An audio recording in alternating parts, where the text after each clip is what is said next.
Mateo 27:20-26, ang sabi po rito, okay, inudyukan ng mga pangulong saserdote at ng matatanda ang mga karamihan na hingin nila si Barrabas at puksahin si Jesus. Datapwat sumagot ang gobernador at sa kanila'y sinabi, alin sa dalawa ang ibig ninyong sa inyo'y aking pawalan?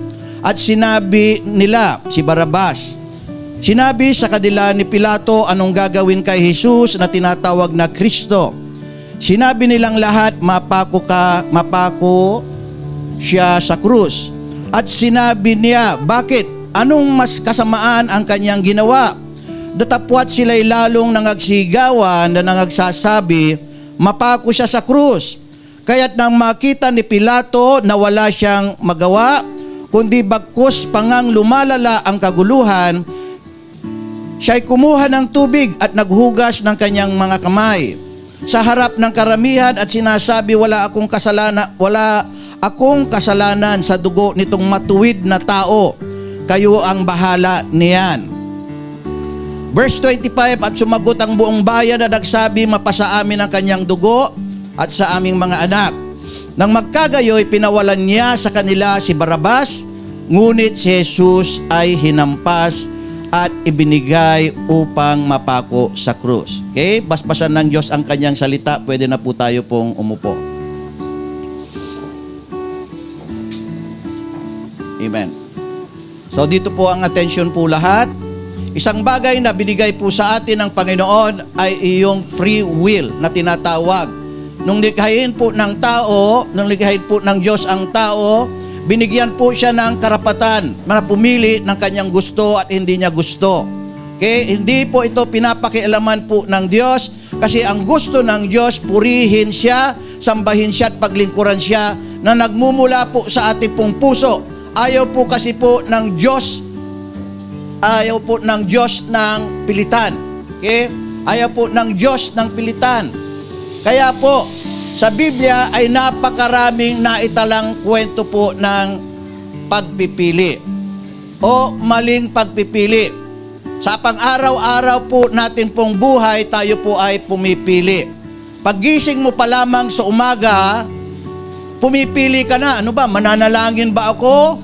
O hindi na lang ako mananalangin at gigising na lang ako para magtrabaho? Kanina, pumili po kayo. At kayo po ay pinagpala kasi ang pagpili nyo po ay makarating sa gawain. At sa Biblia ay marami pong naitala ng maraming maling pagpipili. Una na po dyan ay si Adan at saka si Eva. Kasi po, binigyan po sila ng lahat po ng karangyaan. Bago likhain po ang tao, ay ginawa muna po yung Garden of Eden para po sila'y manirahan. Inisip muna ng Diyos ang kanilang magandang kapakanan. Pero na-exercise po nila yung free will na mali. Naglagay po ng Diyos ng isang kautusan. Sabi niya, of all the fruits that is in the Garden of Eden, you shall eat of it. Pwede mong kainin iyan maliban lamang sa isa. Ang puno ng kaalaman ng mabuti at masama. So naglagay po ng Diyos ng pagpipili. Kung kakainin ba nila yung puno ng kaalaman at masama. Kasi anong kwenta ng pagpipili kung wala namang pagpipilian? Andyan po ba tayo? Kaya sa harap po natin ay binibigyan po tayo po ng Diyos ng pagpipilian para makita ng Diyos kung sino ba talaga ang ating pong sinasamba, sino ba talaga ang ating sinusunod, sino ba talaga ang ating minamahal, sino ba talaga ang nangunguna sa ating pong puso. Amen? Isa pa na kwento na kung saan nakaroon po ng maling pagpipili ay ang kwento po ni Jacob at ni Esau. Sa Genesis 25:29-33, ito po yung sinabi, at nagluto si Jacob ng lutuin, at dumating si Esau na galing sa parang at siya'y nanglalambot. At si Esau, at sinabi ni Esau kay Jacob, ipinamamanhik ko sa iyo, napakainin mo ako niyong mapulang lutuin, sapagkat ako'y nanlalambot, kaya tinawag ang pangalan niyang Edom. Okay? Kaya Edom, nanlalambot, dalawang magkapatid, isang malakas, at isang nanglalambot. Okay? Si Esau po yung nanglalambot. At sinabi ni Jacob, ipagbili mo muna sa akin ang iyong pagkapanganay. Okay? Wise po si Jacob. Okay? Bago kita bigyan ng mapulang niluto ko, yung sabaw, ipagbili mo muna sa akin yung iyong pagkapanganay. Verse 32, at sinabi ni Esau, narito, ako'y namamatay at saan ko mapapakikinabangan ang pagkapanganay. At sinabi ni Jacob, isumpa mo muna sa akin at isumpa. At isinumpa niya sa kanya at kanyang ipinagbili ang kanyang pagkapanganay kay Jacob. Si Jacob at saka si Esau ay magkapatid. Sila po ay anak po ni Isaac. Si Abraham pagkatapos po ni Isaac. At nung lumabas po sila po ay twins. Ang unang lumabas, bagamat sila ay twins, ay si Esau. O sino ngayon ang panganay? Si Esau. Bagamat sila po ay parehas na araw po na pinanganak.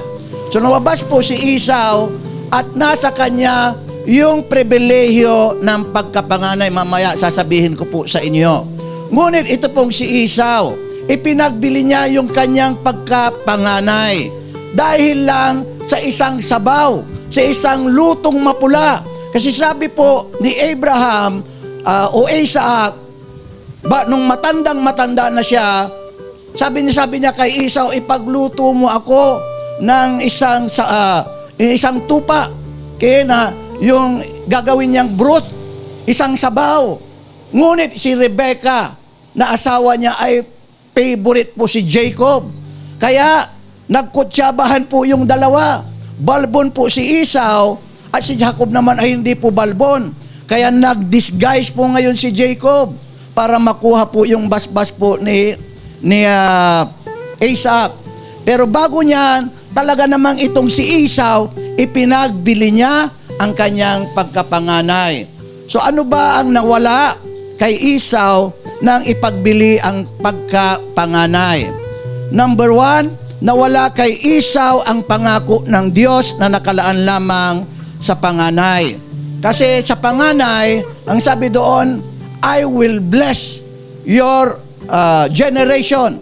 At lahat po ng iyong generation, magmula po kay Abraham, dapat nandun po yung pangako, nagmula kay Abraham, na ang kanilang lipi ay maging at sindami ng mga bituin sa langit. At nandun po yung pagpapala. So panganay, si Abraham nakatanggap ng pangako, dapat dire-diretso po yun. Dapat si Isaac, isang panganay, tapos si Esau. Kaya lang ipinagbili po niya. Kaya po, hindi po nangyari na kung saan si Esau ay minana niya yung pangako pong yun. Number 2, nawala kay Esau ang karangalan. Karangalang maging pinuno ng kanilang angkan at ang dalawang bahagi ng kanyang mamanahin mula kay Isaac. Siya po yung firstborn, siya po dapat yung maging leader ng kanilang race, maging leader ng kanilang lipi. Nawala po iyon. Maliban po doon, ang karapatan ng pagkapanganay ay double portion of inheritance. Lahat ng pag-aari ng ni Isaac, kailangan doble yung kanyang mamanahin. So lamang siya sa kanyang nakababatang mga kapatid. Amen? So nawala po yun, yung karapatan ng pagkapanganay. Diba? Tayo rin naman dito sa noon, nung unang kapanahunan, yung mga magulang po natin po noon. Naalala nyo? Abay lamang yung mga panganay, di ba? Kapag panganay ka, ikaw ang dapat na second mother, di ba? O noon nung unang panahon. At mas nakukuha po nila yung magagandang bagay kapag panganay po sila. Amen? Ganun din. Ano pang nawala kay Esau? Nawala sa kanya ang pagiging marangal, malinis at tapat na tao dahil kaya niyang ipagpalit ang mahalagang bagay sa walang kwentang bagay. Ano pakiramdam mo sa sarili mo? Ipinagpalit mo yung napakalaking pribilehyo. Amen? Kung ikaw ay isang marangal na tao, manliliit ka na lang sa iyong pakiramdam. Maliban po noon, ano ang tingin ng Diyos sa iyo? Kaya mo palang ipagpalit yung mahalagang bagay sa isang walang kwentang bagay. Kaya ang nangyari, kinuha ng Diyos yung karapatan niya ng pagkapanganay. Kaya ang sabi ng Diyos, I have loved Jacob, I have hated Esau.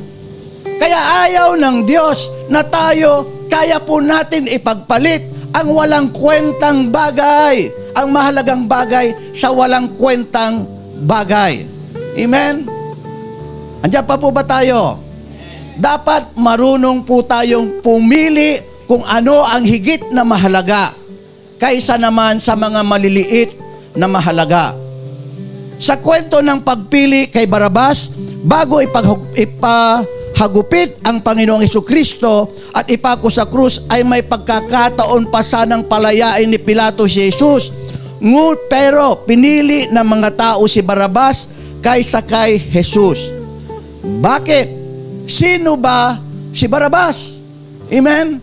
Kasi, sabi ni Pilato, may kaugalian na pwede akong magpalaya ng isang prisoner. O sinong gusto niyong palayain ko? Si Barrabas na isang bilanggo o itong matuwid na tao na si Jesus na wala akong nakikitang kasamaan o kasalanan sa kanya? Abay, naghihiyawan yung mga tao. Palayain mo si Barrabas. Di ba? Ipako mo si Jesus. Sabi ni Juan, ayaw na nga niyang magkaroon ng pananagutan, naghuhugas na siya ng kamay. Ngunit lalong sumigaw sila, palayain mo si Barrabas, ipako mo si Jesus. Sino ba si Barrabas? Kilalanin natin si Barrabas kung karapat dapat pa siyang palayain kaysa kay Jesus. Barrabas was a notorious prisoner. Mateo 27:16. At nooy sila ay may isang bilanggong bantog na tinatawag na Barrabas. Amen. Si Barrabas pala ay isang bantog na bilanggo, notorious prisoner. So gumawa po siya po ng masama, kaya po siya nabilanggo. Sino pa si Barrabas? Barrabas was a rebel and a murderer. Mahigit na pinakawalan nila yung mamamatay tao kaysa sa walang kasalanan. Luke 23:18-19, datapwat silang lahat ay nagsisigawan. Paminsan na nagsasabi, alisin mo ang taong ito at pawalan mo sa amin si Barrabas.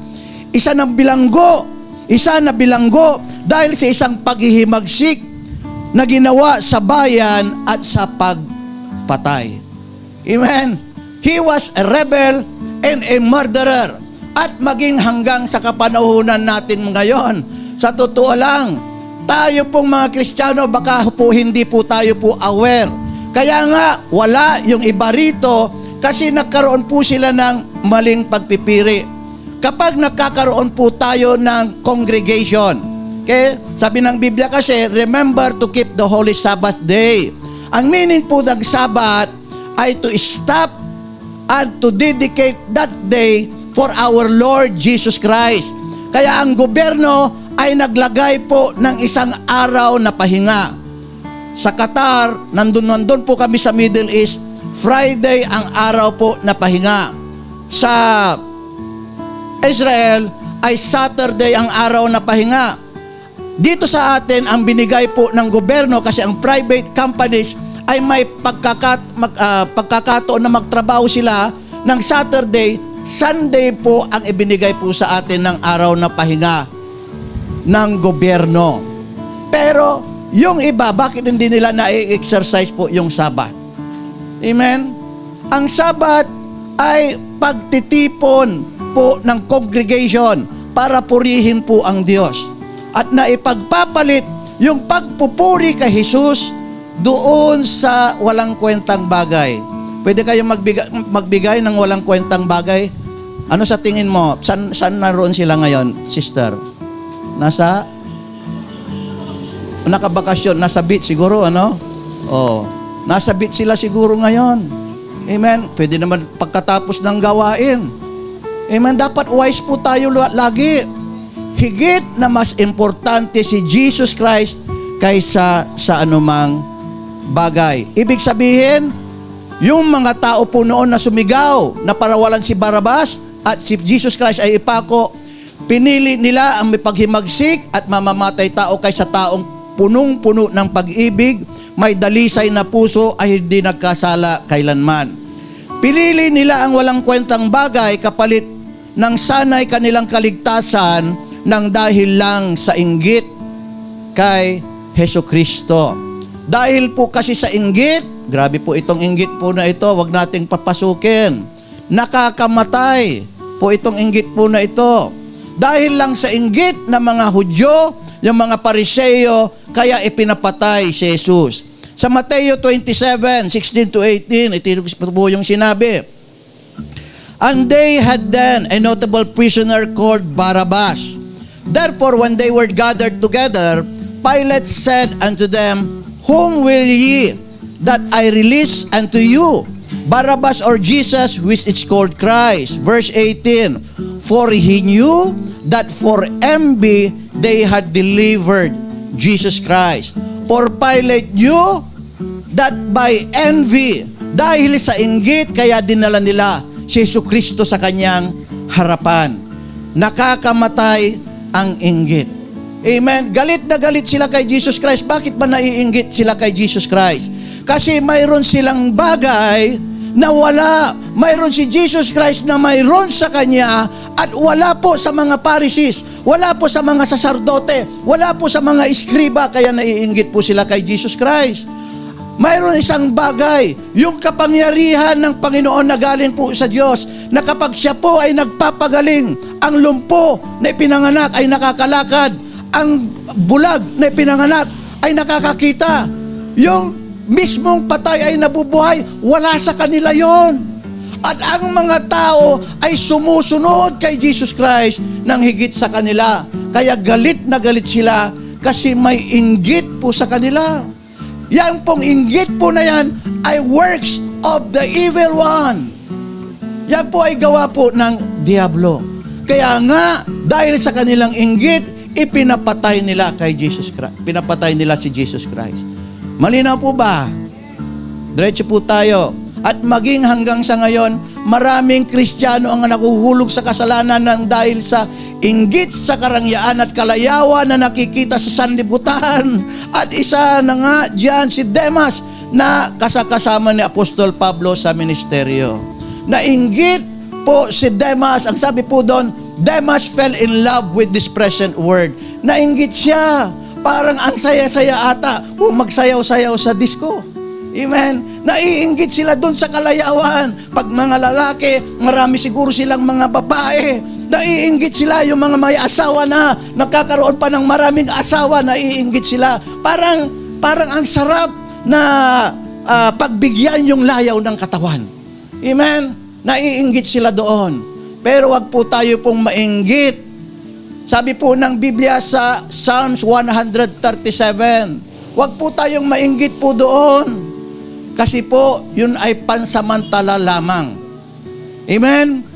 Pansamantala lamang. Ang buhay ng tao ay napakaigsi. So, sa picture po na yan, ay, okay, yung mga tao, pagdating po sa salita ng Diyos, halos wala pong pupunta. Okay? Nagkakaroon po ng maling pagpili. Pag-aralan pa po natin. Mas pinipili ng tao ang kadiliman kaysa sa liwanag. John 3:19, now this is the basis for judging. That the light has come into the world and the people love darkness rather than the light because their deeds were evil. Mas higit na pinapangahalagaan ang buhay ng kadiliman kaysa sa buhay sa kaliwanagan. Kaya ang Diyos magkakaroon po ng paghahatol. Pudian. Ano pa? Mas pinipili ng tao ang kalikuhan kaysa sa katuwiran. Isaiah 5:20, woe unto them that call evil good and good evil, that put darkness for light and light for darkness, that put bitter for sweet and sweet for bitter. Pinagbabaliktad. Amen? Ginagawa na yung masama ay ginagawang tama. Oo, tama naman. Wala naman akong nakikitang masama doon sa ginagawa ko. Bakasyon naman ngayon. Di ba? O wag na lang akong magpuri sa Diyos. At marami pa pong iba. Amen? Yung iba nga, ginajustify yan eh. Yan, ginagamit. Bakit si Solomon? Ang daming babae. Ilan ang asawa ni Solomon? 700 wives, 300 na babae niya. 300 na concubines, ginagamit sina Solomon. Nireject si Solomon. Nireject siya as king. At ang kaparusahan ay terrible. At minana pa rin ng Israel hanggang ngayon kasi na-divide po yung Israel between Judah and Israel. At yung 10 tribes ng Israel po ay nawala. So grabe po, nagdadanas pa rin po sila ng kaparusahan galing po kay Solomon. Ano pa? Mas pinili ng tao ang kasinungalingan kaysa katotohanan. Okay? Marami po yan. Sabi ni Jesus Christ, okay? Sabi ni Jesus Christ sa mga Pariseo, sa mga Hudyo, you are of your father the devil, and the lust of your father you will do. He was a murderer from the beginning and abode not in the truth, because there is no truth in him. When he speak a lie, he speak of his own, for he is a liar and the father of it. Sa verse 43, sabi ni Jesus Christ, bakit ba hindi nyo maunawahan ang sinasabi ko? Kasi you do not belong to the truth. Hindi kayo kasi kabilang sa katotohanan. Sabi ni Jesus Christ, you are of your father the devil. Amen? Kayo ay anak ng iyong ama na si Diablo. Ay si Diablo rin pala ay isang ama. Amen? Maliban po sa Diyos, si Diablo ay natawag po na ama po siya po ng kasinungalingan. Ano pa? Mas pinipili ng tao ang turo ng tao kaysa sa turo ng Diyos. Mark 7:7-8. Datapwat walang kabuluhan ang pagsamba nila sa akin na nagtuturo ng kanilang pinakaaral na mga utos ng mga tao. Nilisan ninyo ang utos ng Diyos at pinangahawakan at saling-saling, sabi ng mga tao. Amen? Walang kwenta daw yung kanilang pagsamba.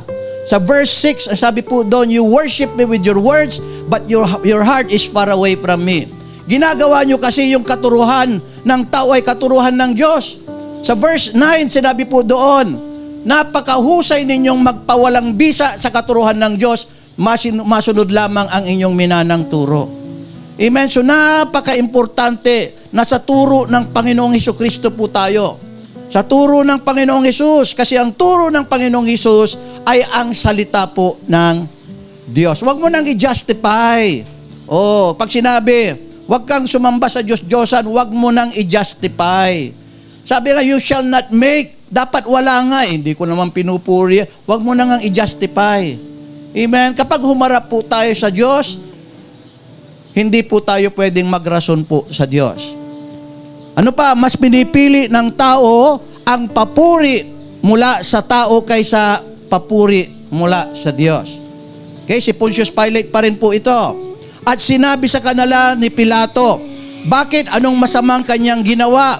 Datapwat sila'y lalong nagsigawan, ipako siya sa krus.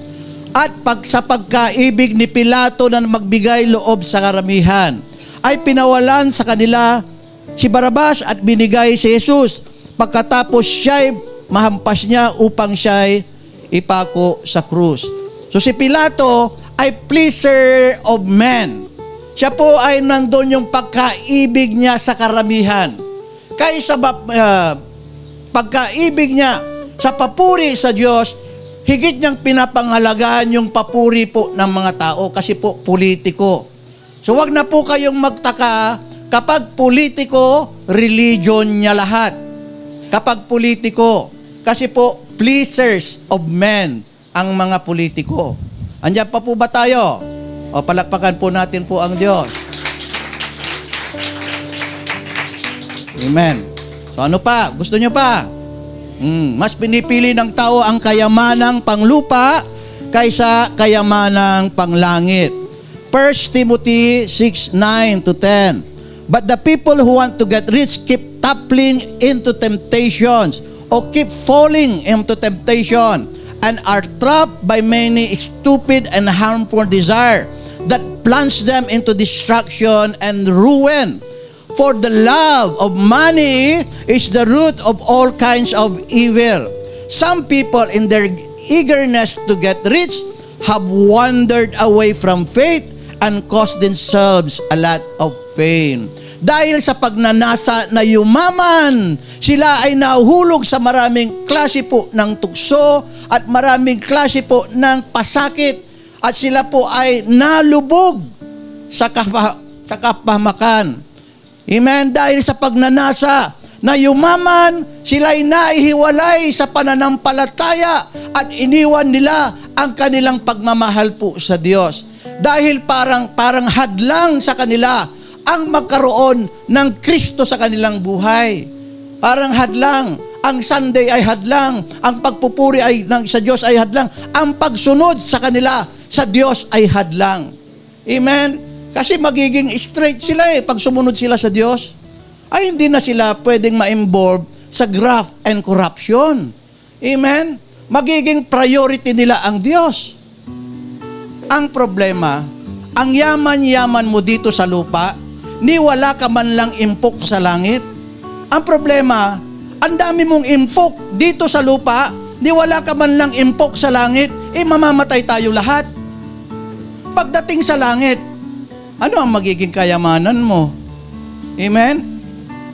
At walang papasok sa langit na walang kayamanan. O hindi po siya valuable. Hindi po siya mahalaga. Andiyan pa po ba tayo? Amen. So, mag-impok tayo ng kayamanan sa langit. If Barabbas represents the Word and the evil that is in the Word, while Jesus Christ represents God and the kingdom of God, who do you want to choose? Barabbas or Jesus? O kayong pumili. Tatanungin ko kayo. If Barabbas represents the Word and the evil that is in the Word, while Jesus Christ represents God and the kingdom of God, sumagot kayo who do you want to choose?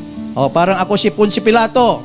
Barabbas or Jesus? Sisigaw. Jesus. Amen. Ganon.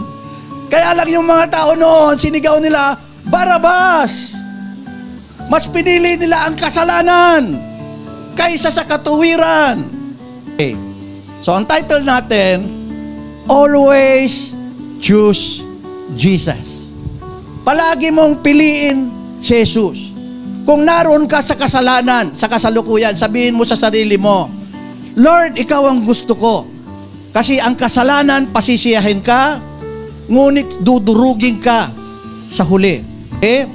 Remember, our destiny determined by our choices. Ang ating destinasyon ay magbabase sa ating pong pagpili. Galatians 6:7-8. Huwag kayong padaya. Ang Diyos ay hindi mapapabiro o mapabibiro. Sa ibang version, huwag kayong padaya, ang Diyos ay hindi maloloko. Sapagkat ang lahat ng inahasik ng tao ay siya namang aanihin niya. Sapagkat ang naghahasik ng sa kanyang sariling laman ay sa laman. Mag-aani ng kasiraan. Datapwat ang naghahasik nang sa Espiritu ay sa Espiritu mag-aani ng buhay na walang hanggan. So, what we reap, what we sow, is what we shall reap. Nakabase po yung ating destinasyon sa ating pong tamang pong pagpili.